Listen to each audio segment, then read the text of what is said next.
Alrighty, tell me if this sounds vaguely familiar. You've been trying to lose body fat, but getting frustrated. You're tired all the time, lack energy, and are maybe sleeping poorly. You've tried the restrictive fad diets and crazy cardio only to gain back the weight and then some. You want to focus on your health and gain muscle to make your coming years the best they can be. And you're really motivated to transform your body and have sustainable results. So everyone, this was me to a T. So I did my research. I looked at all the coaching plans out there and knew I wanted one that combined both fitness and nutrition, was macro based, and had an app to keep me on track. Faster Way had all of this and more. And best of all, it is a perfect match for women in midlife. I'd love to tell you more and see if I'd be a good match for you as your coach. My contact info is in the show notes of this episode. And now, on to the show. Health, wellness, fitness, and everything in between. We're removing the taboo from what really matters in midlife. I'm your host, Michelle Folan, and this is Asking for a Friend. Many of my guests on the podcast are women just like you. Some of them are entrepreneurs, writers, creatives, health and fitness enthusiasts. Many have overcome obstacles to go on to do amazing things. Heather Lowe is an award-winning sober coach guiding high-achieving women to drink less before it gets worse. She is also a mentor for other coaches. She provides a modern and customized female-focused solution that doesn't involve shame or deprivation. Heather Lowe, welcome to Asking for a Friend.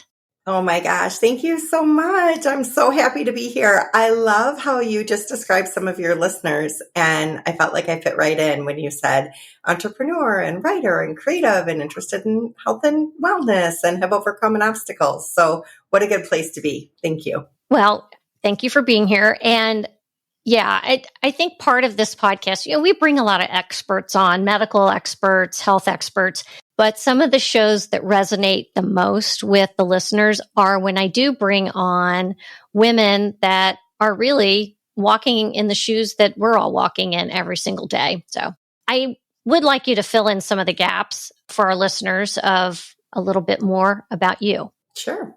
Yeah. So I grew up in Wisconsin. My parents met in a beer tent. My dad was a bartender, party guy. So that was pretty par for the course for growing up in Wisconsin. I went to college and got my degree in social work, and I met my husband there in a bar, of course, where all good love stories start, right? And we moved to Chicago. We got engaged, we got married, we have 2 daughters. And so we're still here in Chicago. He loved the Chicago Bears and I loved Oprah Winfrey. So we thought Chicago was definitely the right place for us. Yeah, definitely the reason to stay in a town. Now, how old are the girls? So now they're 19 and 16. I just fall off my chair saying that, right? Because they were babies yesterday. You know how it is. But I had a degree in social work, but I very quickly realized that I couldn't change the world quite in the way that I wanted to unless I was going to go and write policy, which I didn't want to do. So I switched very early in my career from social work to human resources.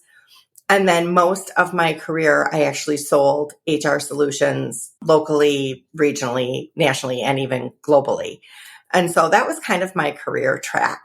My drinking went right along with the rest of my growing up. I started drinking in fields and barns in Wisconsin in high school, and then moved to bars and dance clubs in college.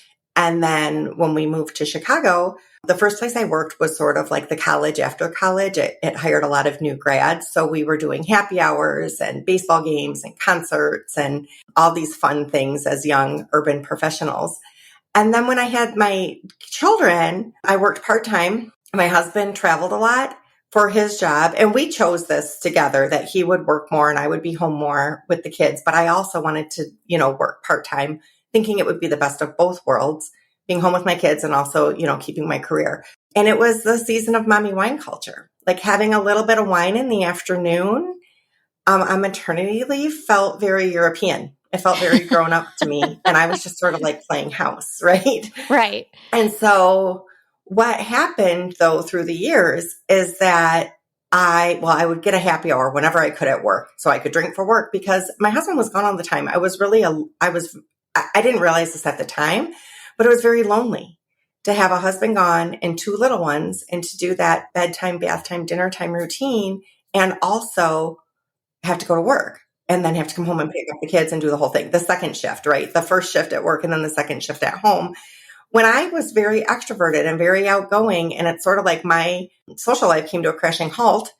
And then my husband was in sales and he was ordering seafood towers and going to private Katy Perry concerts and being in Vegas all the time. Like he was having the time of his life drinking and he was getting rewarded in the workplace for it, right? Meanwhile, I was at home changing diapers and taking out the garbage. So I started drinking alone for the first time, like just a little bit of wine, at night, just to kind of take the edge off. But alcohol is a substance that creates dependence. And over time, I was having more and more. What happened that made it concerning is I was hit with 3 deaths in a row. Ugh. One was my dad, and 2 were my friends that were my age, men that died without warning, leaving families behind. And I was asked to do these 3 eulogies in the span of 3 years. Ugh. And so I really wanted to do a good job. I was already kind of at the end of my rope, moving up in my career. Drinking was part of the job. Often, I was the only female in all male sales teams. So it was a great way to be part of the old boys club. And I was kind of burning the candle at both ends. I was having late night events for work and then early morning events for work and then trying to keep my house running and being there with my kids. And I was pretty miserable. And I never wanted to drink too much at work. So I would have 2 drinks at the event and then I would come home and drink. Yeah. Like for real, like with my bottle of wine on the couch by myself because I wasn't going to embarrass myself in front of anyone, or I felt like I had the freedom to do that. And like I needed to unwind after work. So drinking was already increasing. Being hit with these deaths changed it because I wanted to perform. I wanted to perform these beautiful eulogies. I wanted to make them and the people that they loved proud. So I didn't allow myself to feel the pain and the grief of those losses. And I just stuffed it down. And then by the time the services were over, I just told myself to get over it. Like it was over and you have to move on and no wallowing and just, buck up and let's go. But don't you think a lot of things in adult women's lives are like that, though, where so many of the things that come our way in life, we're really asked to just kind of suck it up? Yeah, like robots, right? Like the ideal thing would be to not feel. And the other thing is I had never learned to cope. Like alcohol had always been part of my life and it wasn't always a problem. And it was a gradual increase, but it was so normalized in my upbringing. I never considered not drinking and I never saw a happy, sober person. Like if somebody wasn't drinking, shame on them. They were bad drinkers and they had to sit in the corner and not enjoy the party. I will say this, just based on my background and then also doing this podcast, and we talk about drinking quite a bit. There's really 2 camps. There's those of us that grew up where alcohol was very accepted. And maybe we started drinking early in high school, like you said, in fields and barns or friends' basements. And I started high school in 1978. So I'm a little bit older. And then there's the other camp where maybe someone didn't start drinking till college or even after. Mm-hmm. I've interviewed women who didn't start drinking alcohol until they were in their early 30s. But they've all kind of come to the same place where you are or where I was, is that I need to make a change. But it's getting to that place. So I didn't mean to interrupt you, but I just wanted to point that out because that we all kind of have a different background or different experience with alcohol or when we started drinking. Mm-hmm. Yeah. And I think, but mostly probably most of us didn't really question it. Mm-mm. Like for some, it's a rite of passage, whether that's high school or college. I mean, college culture for sure, or even work culture or just women. And I think in the recent past, like there's wine on every dish towel and baby onesie. Like, it's everywhere. It's in your face saying, this is how we have fun. This is how we bond. This is how we relax. This is how we empower ourselves. And even like, this is how we rebel against society's expectations of us or something. Yep. Like Bad Moms, like the movie Bad Moms or something like that. Like, we're going to get wine and we're going to go crazy. You know what I mean? And the truth is, you know what? I want to go crazy. I want to be a rebel. I want to be empowered. I want to have fun. But it's not alcohol that does that. Unfortunately, it feels like it for a minute, but it's fool's gold, because of what it's actually doing is increasing anxiety, increasing depression. It's hurting you. It affects all systems of the body. So it's actually really hurting you, and it's taking your power away, not to mention the shame and the guilt that many people feel after drinking too much. Yeah, it's like mom's gone bad, and it centers around alcohol usually. So, and we've gotten that message loud and clear through the years. I am curious though, when you realized it was getting in the way. Yeah. So it's very interesting, because looking back on I always was a writer, so I was always journaling. Looking back at my journals, I was the legal drinking age, 21, and I was afraid I was an alcoholic at that time. And so I always knew I liked it more than most. One, it was in my family, but like my dad, who quit drinking when I was very young, but it was because he had a problem, and it's what you would call a classic alcoholic at that time. And I didn't feel like I was like him in that way. And so I never wanted the party to end. So I always knew that I liked it more than most. It wasn't alcohol that seemed like the problem. I protected that.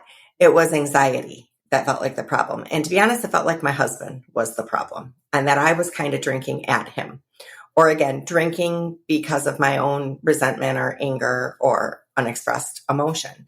So I went to my employee assistance program, and I asked for a therapist with substance use, a specialty.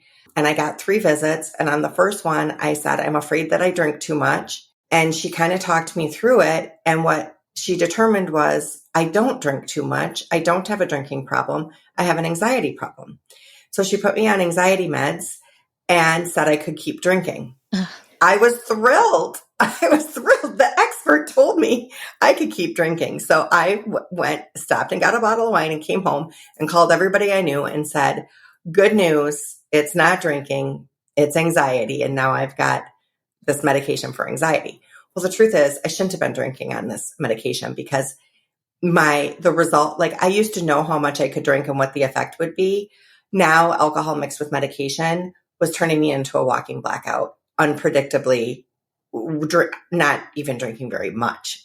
Oh, that's malpractice. Yeah. I mean, that's crazy. It gets a little crazier, actually. I think her goal was harm reduction. And because I wasn't driving after drinking, I mean, I obviously wasn't like physically abusing my children or anything like that.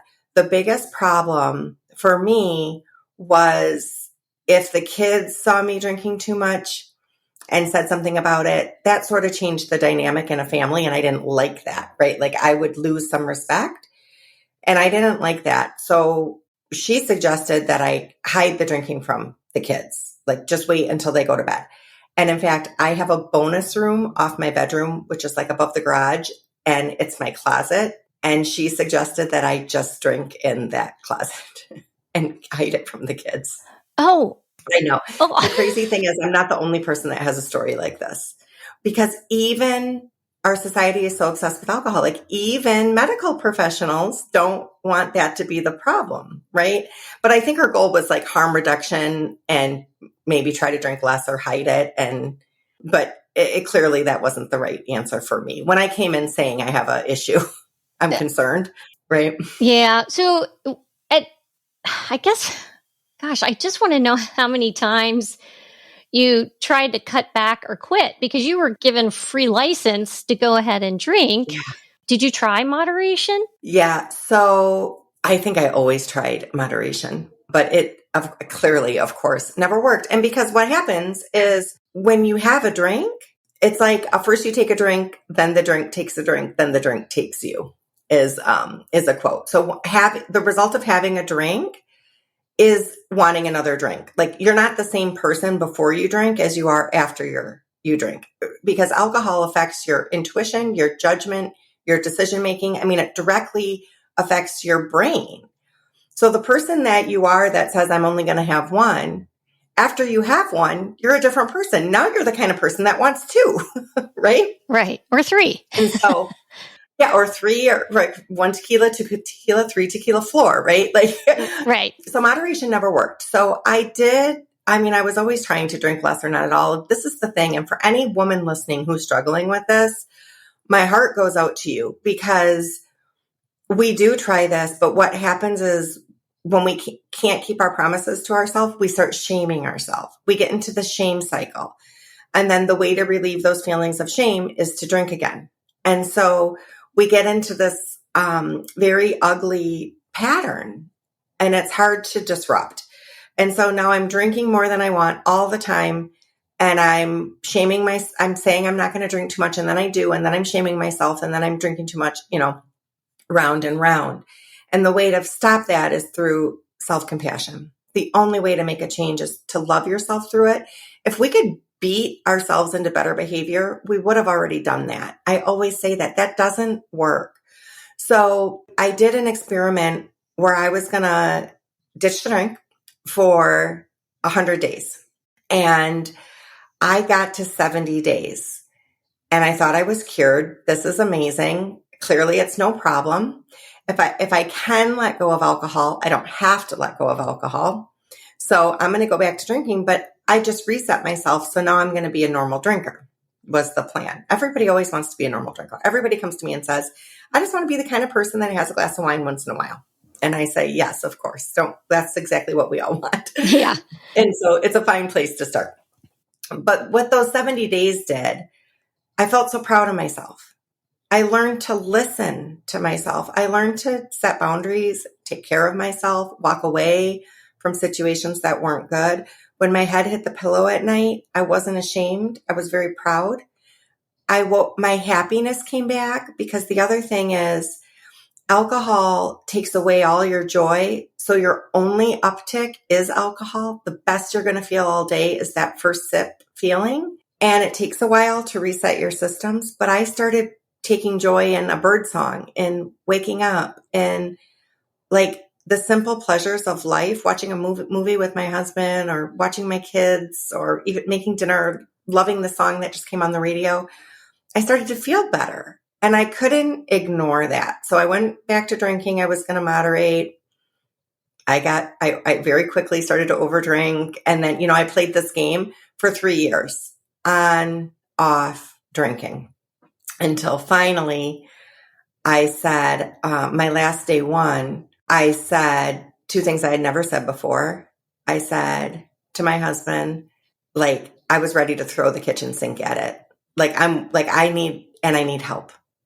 I never said I needed help because I'm an independent woman who can do everything on my own. Right? Sure. We've already established that, right? Yeah. Yes. And so that was really hard. And I was like, I'm willing to do whatever it takes, like to quit. And I was able to do it day by day, step by step through a series of decisions. And I used everything that you use and help with your listeners. Like I went for walks and I listened to podcasts and I journaled and I meditated and I created this like holistic way, which was a very non-traditional way. I didn't go in a room and call myself powerless to anybody, but I did start to build a community of people that would support me. And I started to have a lot of fun. And it's been over 6 years and it's the best. So then I was in between jobs and I couldn't go back to these jobs that surrounded around drinking and men and me ignoring myself. So I had to ditch the drink. I had to help other high achieving women like me learn to walk away from alcohol in a new way, a way that they could look forward to. I wanted to let you talk because I love your story. First of all, back to the kind of finding your light after you stop drinking. Mm-hmm. I can tell everyone listening that with alcohol being a depressant, it takes days for that feeling, that depressive effect to leave your system. So you may not feel it on day 1, day 2, but give it some time and it really will come out. So that's the first thing I wanted to say. Even moderate drinking is not Yeah. good for you. So that's the thing. There's no health benefits to it. And so that's okay. Freedom of choice, right? We all do things that we know aren't healthy for us. Like we don't have to walk a tightrope of perfection or anything. But I think informed consent is important because there are no health benefits. And previous studies said there were, and they were funded by big alcohol companies. Yeah. And whatever health benefit you would get, let's say like resveratrol from a glass of wine, you would also get from eating a blueberry or a grape. Like it's not worth the negative toxins.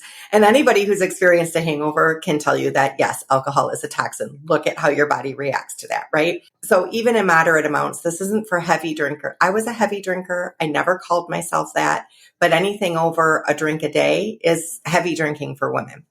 And so by the CDC are the guidelines. So even moderately, and you're right, even the subtle effects of mood, bringing you down for days later, it just doesn't help you feel your best. And you may not, if you drink every day, you're never going to feel that benefit. So that would just be my one, shout out for really giving yourself some time without, so that you feel what it really feels like without it, because it takes a little time. You did say that you surrounded yourself with a group of supportive people. I'm going to ask you this question. How did people close to you respond to your decision to quit drinking? Because Heather Lowe was the girl that always had the wine glass in her hand and was always ready for a party. Mm-hmm. Then you weren't. Yeah.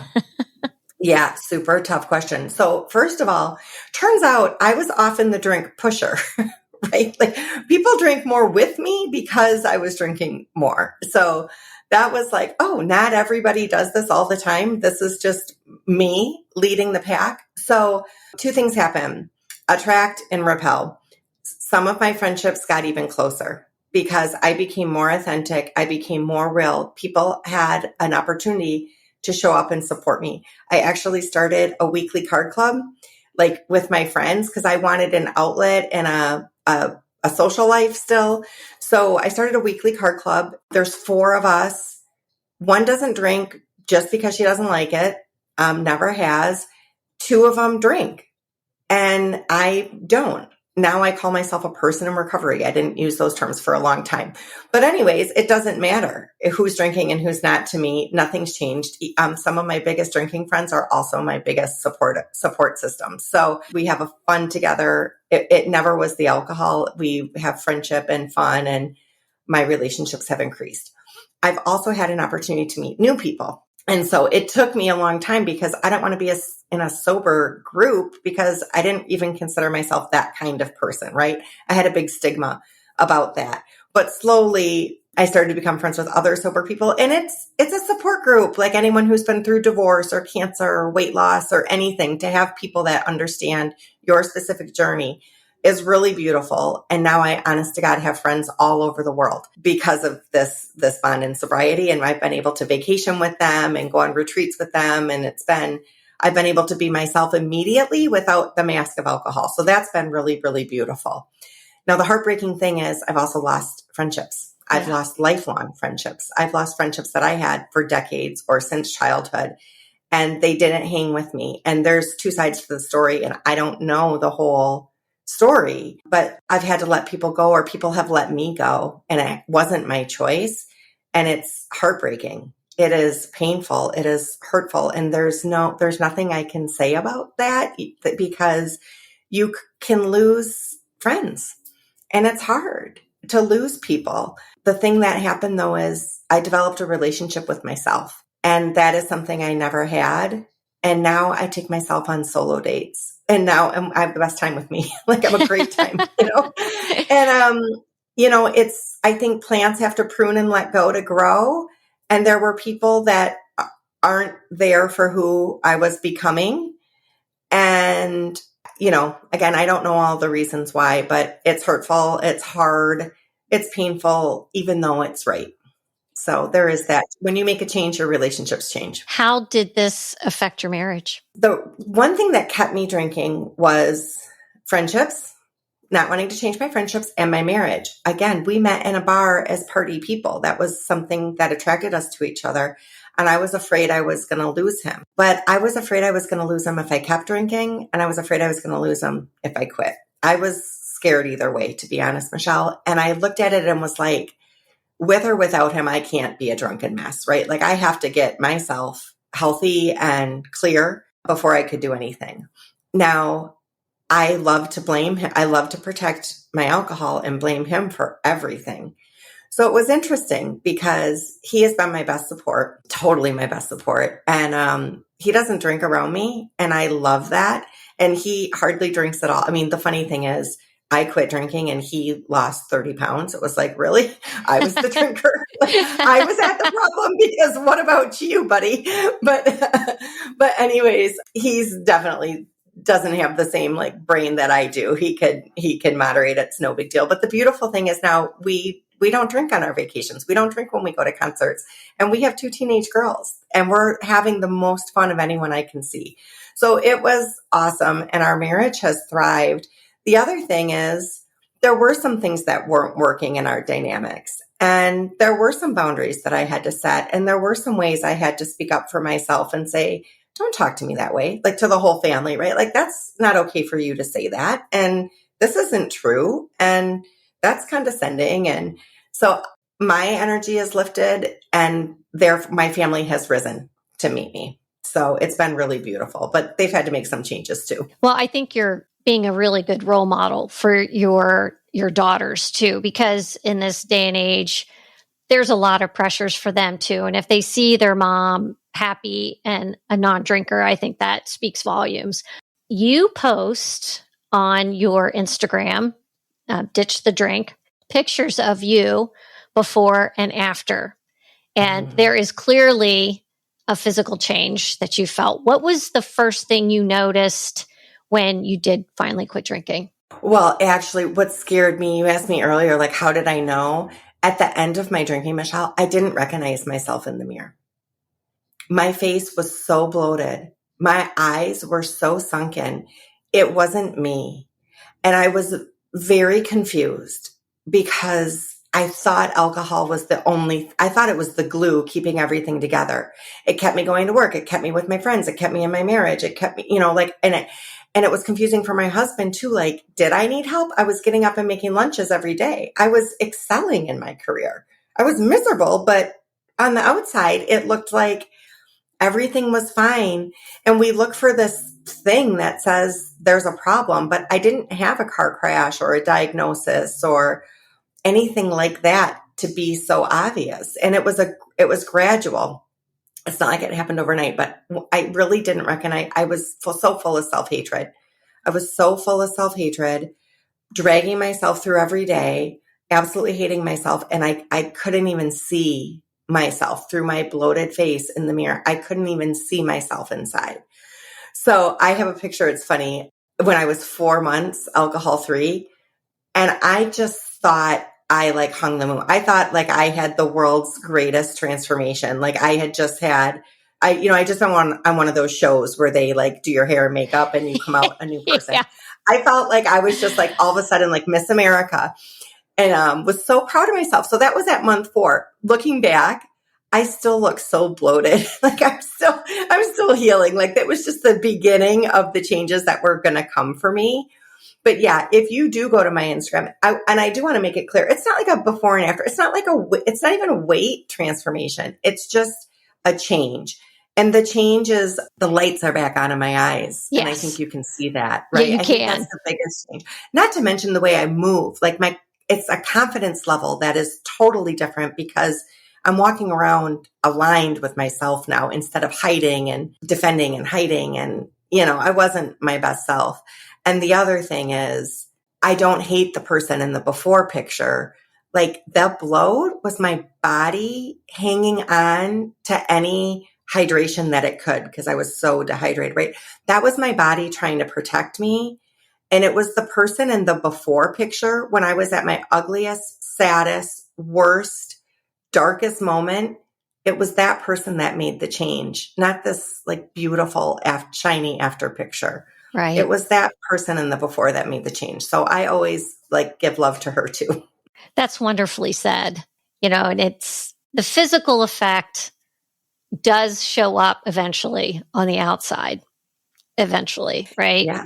But then there's I mean, your also insides match your outsides then. it does. And then it's the mental piece of that too, which I'm sure that was probably even the biggest transformation from what you're saying here. I mean, that's so great to hear. Now, it, when you quit drinking, did people kind of slyly say to you, "Yeah, I'd like to quit. I think I've got a problem. I've been sober curious.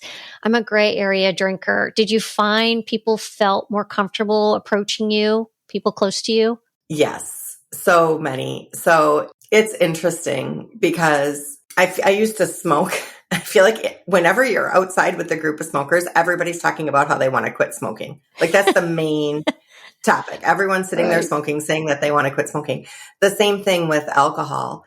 Everybody, first of all, I kept it very close to the chest. For the first year, I didn't say anything to anyone. My inner circle knew, and I even pretended to drink. Like I did not want anyone to know because I was so afraid, right? And I wanted to belong, and I didn't know what people would think. And I didn't have language for what I was doing.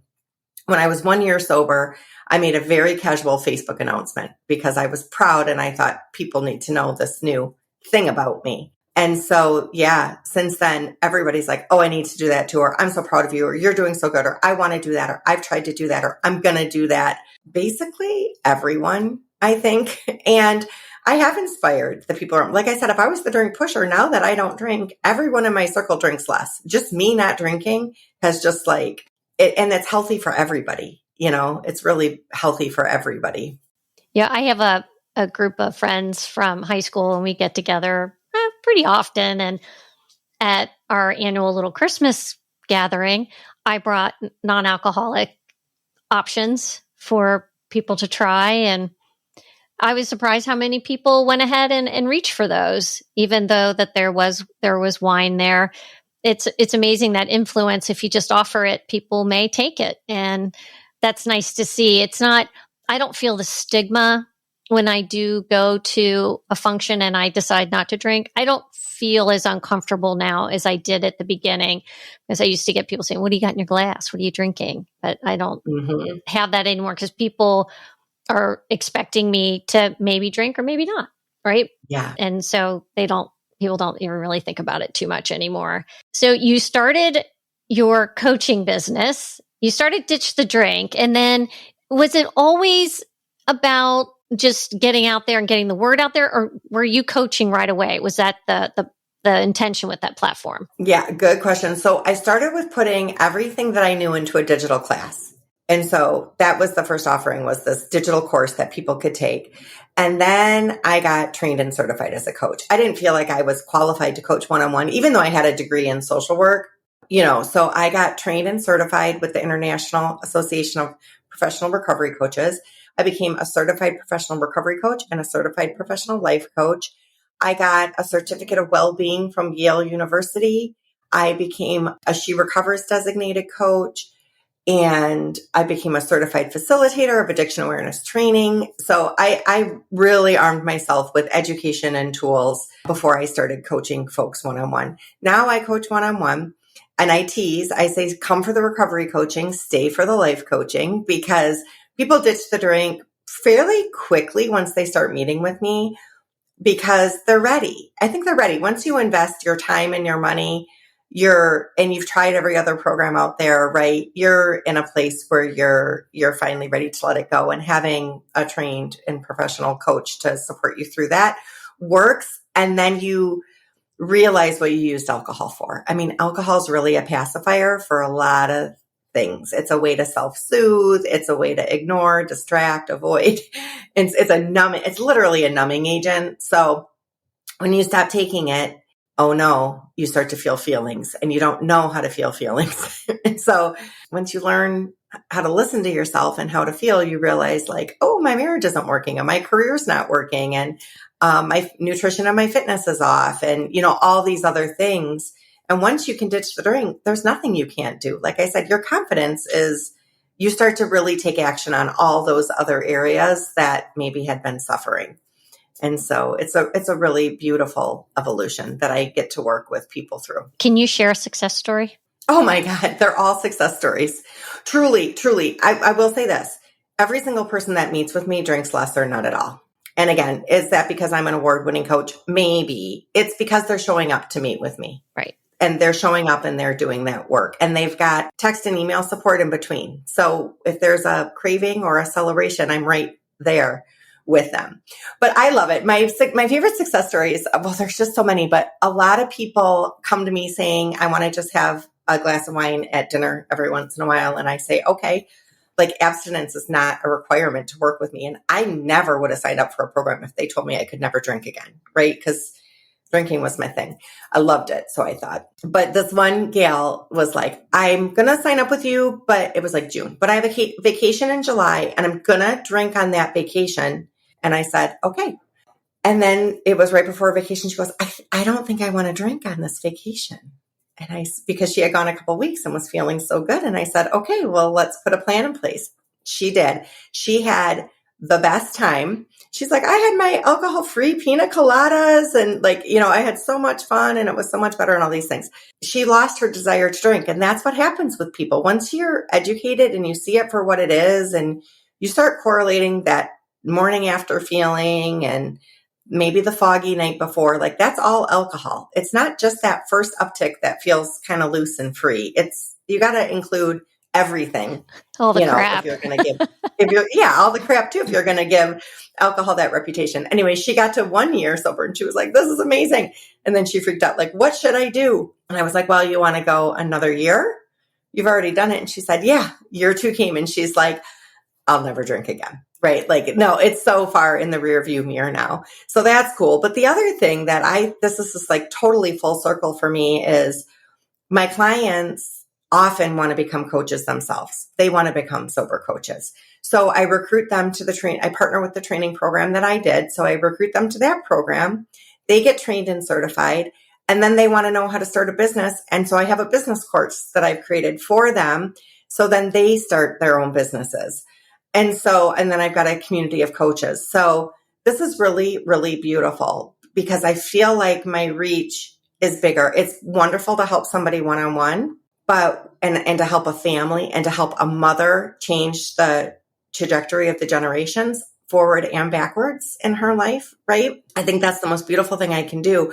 But when that person wants to become a coach and I can support them and they want to start a business and then they have clients who are women with families and children, like the reach gets bigger. And I think that full circle offering that I have for people, and it's just awesome to support them through that whole thing and to get more women alcohol free. I just love it. It's a beautiful story, Heather. It's like you freed yourself from it, but then you also made a really robust, satisfying career out of your quitting alcohol. So that's really fabulous. Do you have any resources that you recommend? Or is there any quit lit, as we call it, that you particularly like? Oh my gosh. Yes, absolutely. Well, I have a free sober secrets guide on my site. I also have an Amazon storefront where I put everything that I love, all the sober treats, all the sober tools, all the sober books. I love to read. I only give good reviews because I think it's incredible that anybody writes a book. I mean, I just think that's amazing. So there's so many good ones, depending on what resonates with you. Like if you want a memoir story, like if you want a human story, those are the kind that I like. But there's also more scientific ones if you want to like really learn the ins and outs of what alcohol is and what's happening to you. So, I mean, there's just so many good ones. And I've honestly read them all. You can see they're probably all on this bookshelf behind me. Yeah, I know. I've noticed all your books. So I do have a question, Heather. So if someone goes to your website, do you have your Amazon storefront there that they could check that out? Yeah, that is a good question. So you will get it in an email. Okay. And so they're best books for sober curious. And yeah, there's so many listed. I also have on my Instagram a book highlight. So that would be another quick place to go. And podcasts. I mean, there's so many wonderful podcasts that really helped me. The first podcast that I was on myself was a favorite podcast that is called Recovery Happy Hour. And there's no new episodes, but you can still listen to like hundreds of old episodes. And that was really, really helpful to me at that time. What advice would you share with anyone who is sober curious or struggling daily with wanting to make changes? Yeah, get help. There's no shame in getting help. Say it out loud to one person. It's very private. We're very embarrassed, especially if we're high achieving women. We're surprised that we can't micromanage and project manage this little alcohol problem like we do everything else in our life. And it's a different animal. And say it out loud to somebody. It's okay to get help. Getting help is like the portal to everything you want. So start with a friend or a spouse or a partner if you need to, but just say it out loud to somebody, and that's going to open up the gates for you. And you've tried drinking, try not drinking. Just give it a try. And I like to say 90 days, which might sound insane to people. I know a lot of people like to do 30-day challenges, and that's great. But I'll tell you, after 30 days are when the benefits really multiply and the not drinking starts to feel more effortless. The first 30 days is kind of hard, and a lot of people are just sitting and waiting to drink again. They're white-knuckling it. Right. It's like a short airplane flight versus a long one. On a short one, you're just going to sit and wait to get off the plane. But on a longer one, you're going to make yourself comfortable. You're going to rent a movie and put your seat back and take your shoes off and close your eyes.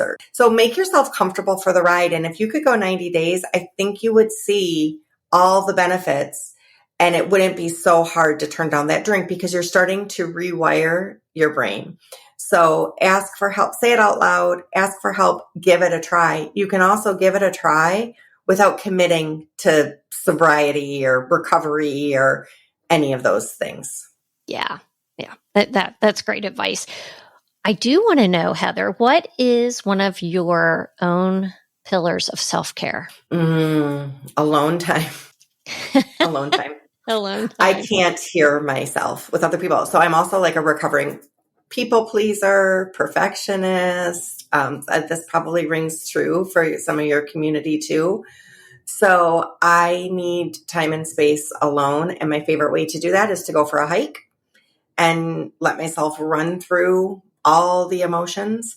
It's kind of hard to pick just one because the other thing, journaling, I love to write, so journaling, I think is a really good way to listen, to hear yourself. So putting it on paper is like without a filter, like in a morning pages kind of way, stream of consciousness.